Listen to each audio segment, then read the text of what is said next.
Hi, everybody. I'm Kirk Montgomery. Welcome to another edition of Kirk's Critters Plus on WLNS Plus, and where we talk all things critters. And I'm really excited today because we have a special guest in house, Dr. Kay Donahue from Schultz Veterinary Clinic. How are you? Good. Good to see you. Thank you. So I've known you a long time. You helped with my precious pup Joey years ago, Many years ago. many years ago. And but first, I want to talk about you and like how did you get involved in becoming a veterinarian? I was that kid who, tiny, Yeah, always wanted to be a vet. always. Always since the beginning. I love it. So and you went to MSU, I right? did. Yep.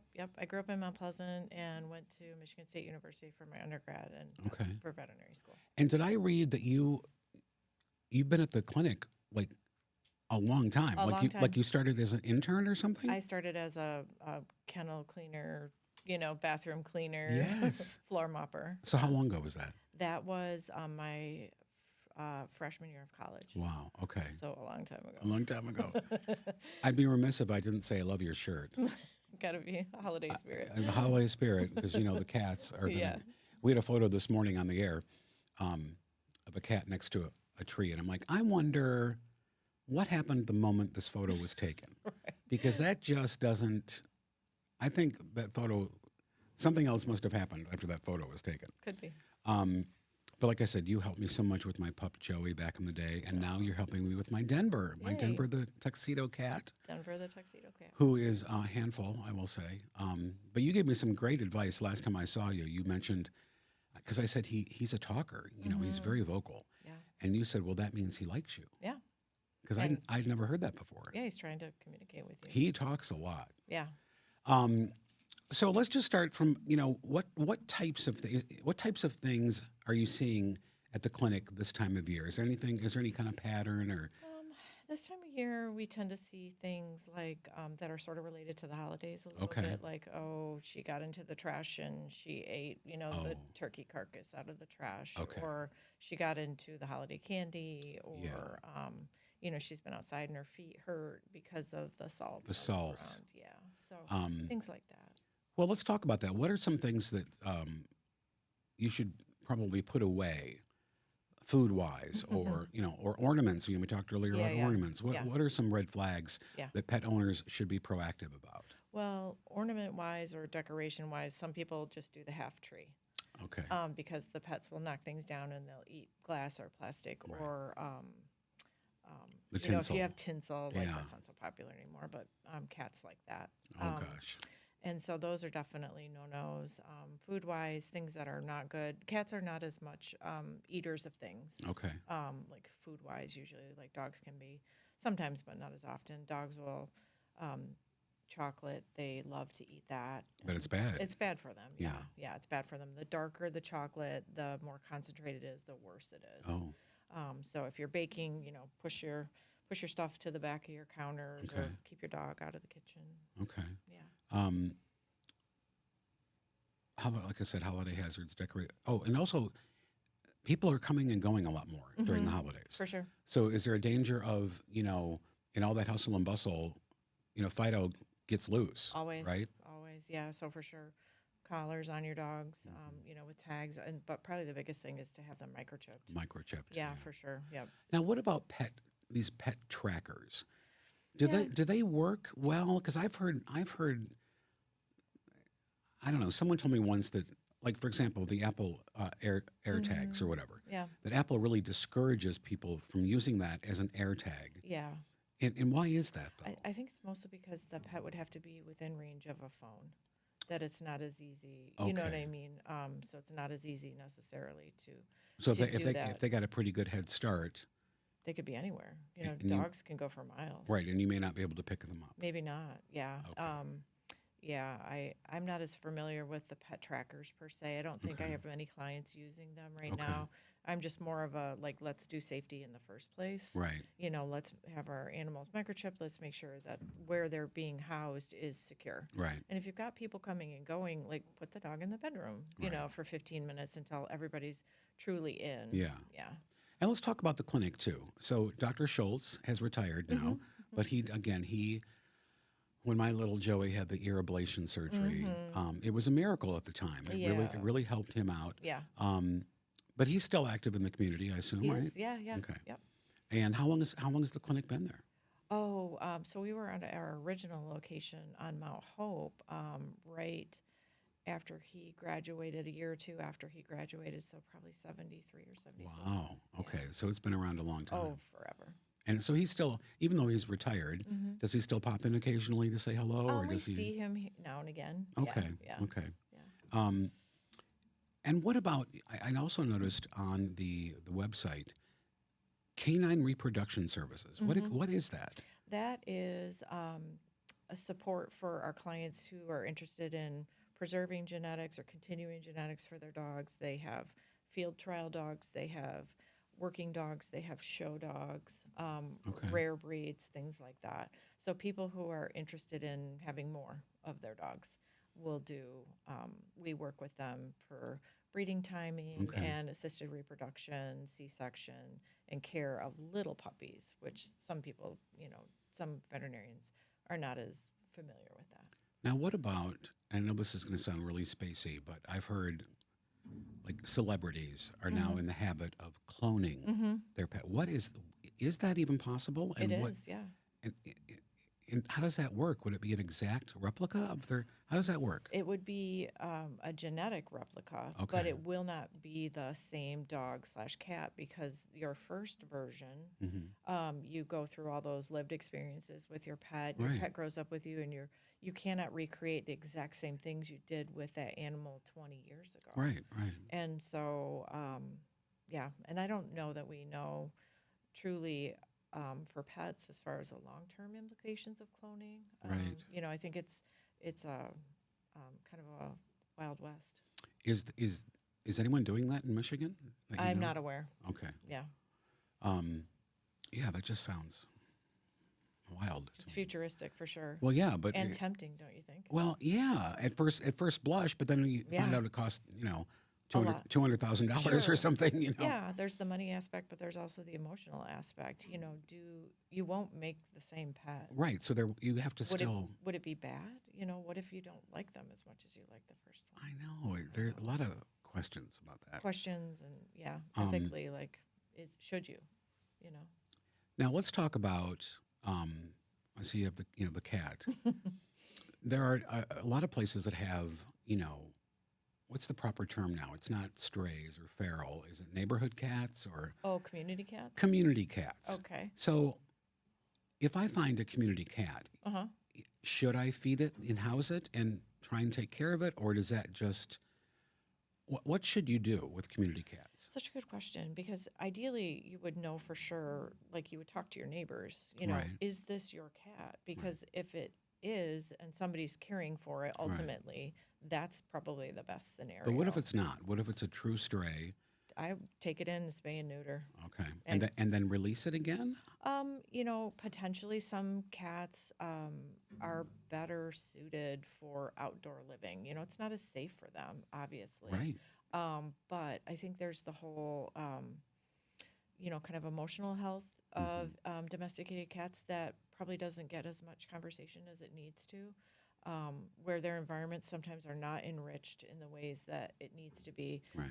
Cats that are outside are obviously much more at risk for cars and dogs and mean people. And That's my biggest fear. right, with exactly. my Denver. Exactly. So, but I'm all for like reducing populations in general. Yeah. You know what I mean? Because outdoor cats that are in too high of a number, their quality of life is not good. Right. It's not good. No. I may or may not have told you this, but when I rescued Denver, I was working in TV in Grand Rapids, and I made a very casual, fast reference to him on TV. And I got an email from a woman who said, Kirk, I had a cat named Denver, but I was allergic to him and I had to take him back to the shelter. What are the odds? And she sent me some photos, and What are the sure enough, there was my baby Denver. And so I actually did a story with her called "How I Met Your Mother," And it was so great because I was able to get some health background Hmm. on him Yeah, for sure. because apparently he had some skin issues that I was unaware of. Hmm. But she also told me, as a young kitten, he was an indoor-outdoor cat, Hmm. which explains why it's my biggest fear, Yeah, is him getting outside. definitely. Because I do not let him out at all, Yeah. at all. Yep. But he sits on the window ledge, just Hmm. longingly I know. wanting to go outside. And I keep hoping the older he gets, maybe he might forget he once went outside. I don't know. I don't know if he'll forget, but he may be less inclined to Yeah. go outside. But yeah, it's like I said, the environmental enrichment they get when they are outside, the smells that they smell, the things that they see, the you know, the opportunity potentially for hunting, exhibiting natural behaviors Right. is it's really big. And like I said, I don't think there's enough conversation around the idea that a lot of indoor cats lead really kind of lives that are not full. Wait, so you're saying that most indoor cats don't have a full life? I think indoor cats, often people don't enrich their lives, I see. and the comparison between an indoor cat and an outdoor cat, like an outdoor cat gets to exhibit a lot of normal natural behaviors So how that an can indoor okay? cat doesn't. So then, how, as an indoor cat lover and Hmm. cat dad, Yep. how can I um, change that to make him a little more? Uh, what's the right word to make Happy. happy? So Yeah. what are some things cat owners can do then? I think if people think about the natural behaviors that a cat would exhibit, Okay. they like to hunt, Okay. they like to perch, they like to scratch on things Well, that yeah. feel different. Yes. Okay. They like to scratch on trees and they like to mark things that another cat walking by would see. So Okay. they need to be able to do some of those things, instead of just having food poured in a bowl twice a day Okay. and a little scratch and, I'll see you in 12 hours. I think if they have more opportunities to do things that are more natural, I think they're happier. That's great advice. Now I'm trying to think with how I treat my Denver. I mean, he gets to perch. He Hmm. scratches everything. Yep. I do try before I feed him. I do try and throw the catnipped fake mouse Hmm. around, Yep. Yep. and then I feed him. Yep. Um, so I'm trying. Yeah. I think that's better than not trying, of course, absolutely. But I just encourage people, just because cats, I think compared to dogs, they're hardly domesticated. You know what I mean? They're just shrunk. Yeah. And dogs are so oriented to people, and cats can be, friendly and interactive and all that. But they're just so different than dogs, They and are. they need to be doing things that are just hardwired in And their so how DNA. how do you explain? Because this never happened with Joey the dog. Hmm. The 2 a.m. zoomies For cats, for cats. they're nocturnal. That's why. That's Okay. why. Yeah. And that's why he sleeps during the day. Time to shine at night. And it's always like I know. now granted with my schedule, Right. you You're know, kind of matching it, it probably. kind of matches it a little. But if my alarm is set to go off at 1:30 a.m. And it's like midnight and he wants to play, Right. I'm like, oh gosh, Right, please exactly. just give me another hour, please. Yeah. Yeah. Please. Yeah. Yeah, I guess I never thought of it that way. They are nocturnal and they do need. So, are there any other things as a cat dad that I could be doing other than what I've just kind of described? Yeah, I think, rotation of your um, enrichment items. Here's something to scratch on. A few months later, here's something maybe different. Okay. Do you like this texture better? Do you prefer the other one? It's another opportunity. So when cats scratch, they use that to help their claw sheath Right. shed a little bit to sharpen their claws. But it's also a visual marker for any other cat that might be in the household. That Fluffy was here. Okay. And Well, he so he loves the couch, yeah, the back of the couch. right, right. They have their preferences for Yeah. things to scratch.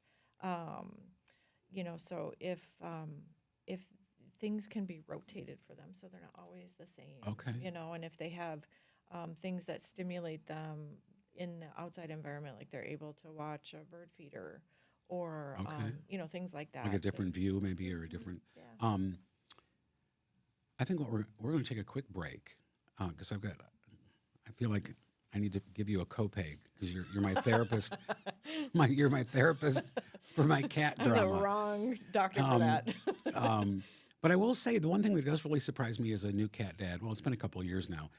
Um, he greets me at the door as if he were a puppy, Yep. and he seems thrilled to see me. Yeah. And will when I go down to pet him, he leaps up to intercept the petting. Yeah. So he's not aloof at all. I mean, No. he's very affectionate, Yeah. and he likes to sleep in the bed, likes to curl up. So I think he likes me. I think he does too. I mean, cats when they're soliciting affection like that, they can be very social with their owners. There's a wide range, from really I am happiest when you're not touching me Right. to like please scratch me all the time. Well, it's like the belly. It's the infamous the belly rub. It's like, and it's taken me a long time to get the belly rub down because he likes the belly rub on the first try. Yeah, yeah, The second try, yeah, he's loving it. But if I go in for a third, yeah. Too much. The stimulation threshold has Right. been met at number 2. at number 2, and that took me a long time to learn. Yeah, yeah. Okay, we're going to take a quick break, and we'll be right back.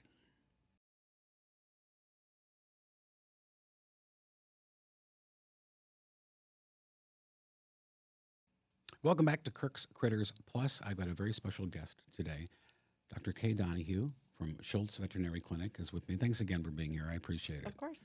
So before the break, we were talking about indoor cats and the best way to make them healthy and happy, because we've agreed that outdoors can be dangerous for them, It is. but it's also kind of It's their place. their place. Yeah. So you were mentioning if you could, I've never tried this. How difficult is it to leash train a cat? Yeah, leash training may be hard. Harness training may be a little easier. Oh, harness. Okay. Yep. And so if you can acclimate them to wearing a harness that Okay. is fitted properly, that can be a safer way to take them outdoors and allow them to exhibit some of their natural behaviors and get a lot more stimulation, sensory input than they would certainly inside in the same 4 walls, basically. And I've seen these really elaborate. Now, I'm in an apartment, so it wouldn't work for me. But I've seen these very elaborate outdoor Catios. catios. Like it's like They're a play. amazing. It's like a playpen, but it's completely Yeah, enclosed. Yeah. So you need a medium-sized yard. You need something. because and they look fascinating. Yeah. That can be helpful for Those some are people, too. amazing. Yeah, those are great for cats. As long as it's, cat proof. Right, they can't escape. They can't escape. All right, so we're at that time of year now where we see these commercials where little Bobby is surprised on Christmas morning and he opens a present and there's a cute Yeah. beagle puppy. Yeah. You're saying no. Christmas time is not a great time to get a brand new pet. Maybe a new kitten, but a puppy is yikes. Just because holidays are so busy and puppies are a lot of work. Everybody has to be on board. Like all the family members Right. have to be on board and committed to, the first 12 months of this puppy's life are pretty labor intensive. Well, yeah, and a it can lot be of things that need to happen. and it can be expensive. Oh yeah, of course. And a lot of times, depending on the age of the child, like with their new toys, they might lose interest. Right, right. And in my opinion, living creatures, like that's not a present. I know. This is like going to be a family member. Right. And it's not a Christmas present. What about exotic pets? Do you guys get a fair share of those? We, one of our doctors works with rabbits. Okay. She's amazing and has, shown and bred rabbits and is very, very well versed. The other 4 of us we're strictly dog and cat. Okay. Yeah. Any other? I had someone from animal control in here, and he told me that he has lately seen an uptick in emus as pets. Oh God. Okay. Have you ever heard of that? No. So you've never had an emu come through? No. What about birds? No birds. No birds. No birds. They're really the knowledge base that you have to diagnose and treat birds is really it's its own niche. Okay. For sure. And so ideally you would probably be somebody who has had a long history with owning birds yourself. Okay. And you're very familiar with them. And That's not any of us And so right no, now. no snakes or anything like that. Okay, just Mm-mm. pretty much Cats and dogs. cats and dogs. Yeah. And you have an urgent care, right? We do. Yeah. So let's Yep. talk about that. What are the Yeah. hours for that? That's typically for us on Saturdays. We'll always, if something's going wrong with your pet, you call us and we will do our best to Yeah. get you in. But our Saturday hours are designed as urgent care. And let's talk also about when is the time to call a vet? What kind of, symptoms are somewhat normal? Like, Denver even will occasionally, I think, and I'm guessing, I'm no doctor, I think if he eats too quickly, Mm-hmm. he throws up a little. Yep. Okay, so that's Pretty normal. pretty for normal a cat. for a cat. Yep. But what are some things? What are some red flags for pet owners where they need to get to a vet right away? Yeah. Red flags need to, you do have to consider age, Okay. because very young, very old, Okay. they're frail and don't have necessarily the ability to withstand, a half day or whole day of vomiting or diarrhea or what Right. have you. So you have to kind of think about that. But things that are essentially sort of out of normal that seem problematic, vomiting, diarrhea, having trouble standing, Okay. seeming confused, difficulty breathing is a hot drop everything emergency. Okay. And so, yeah. Um, Now, when is the time to euthanize them? That's always a tough. It is call. a tough thing. It's really hard for owners to know because it's a hard thing to think about. Right. Obviously, you're very, very attached to your family member. Absolutely. Essentially.